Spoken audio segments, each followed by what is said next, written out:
Good afternoon. I'm David Carroll. And I'm Cindy Sexton. We come to you with breaking news. A Dade County deputy is seriously injured. He was run over by a suspect during a chase this afternoon.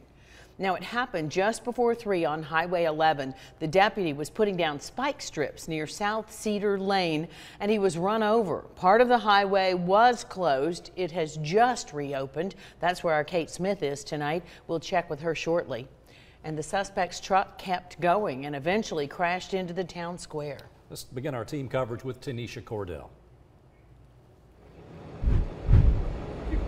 Well, guys, so the scene has just been cleared up. The suspect's truck, it was a white truck that was involved, that's just been towed away, along with the deputy's car that smashed into and sideswiped that suspect's truck. I'm going to let Jake here, I'm a photographer, pan over. You see that pole behind me right in front of that apartment building or that brick building there? That's where the suspect's truck and the deputy's car were smudged into. I was talking to witnesses earlier, and they were telling me that as the suspect was fleeing from deputies, that the driver was flying up Main Street or Highway 11 and turned on Church Street here at high speeds. The speed limit here is only 30 miles per hour. So they said she was flying around this corner, and that's when that deputy's car came over and wedged her and sideswiped her into the pole and stopped her.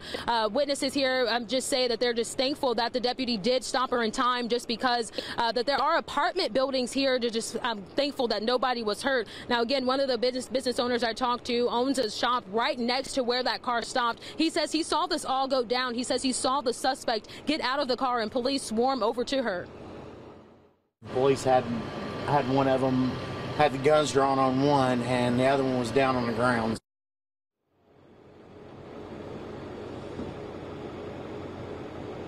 Now, we're told that there was one suspect involved and one suspect in that truck that was taken away. It was a woman. That's all we know so far. As far as the deputy or the officer that was injured, Kate has more. She's live from where that happened. Kate, what do we know so far?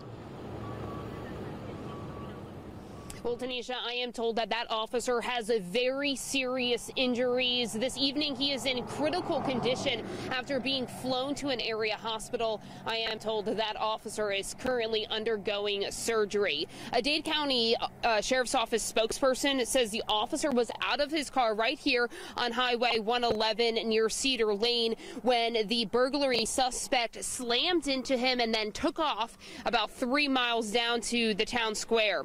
This evening, the name of the deputy has not been released, but I am told he is very well known and very loved in this community. A few officials actually teared up when they were talking about this heartbreaking situation. And Highway 11 has just reopened. This is where the officer was injured. Once we learn more information about this officer and his condition, we will be sure to pass it along to you. But for now, I'm live in Trenton. Kate Smith, Channel 3 Eyewitness News. Thank you, Kate and Tanisha. Now we will remain on the scene in Dade County and have updates as they become available.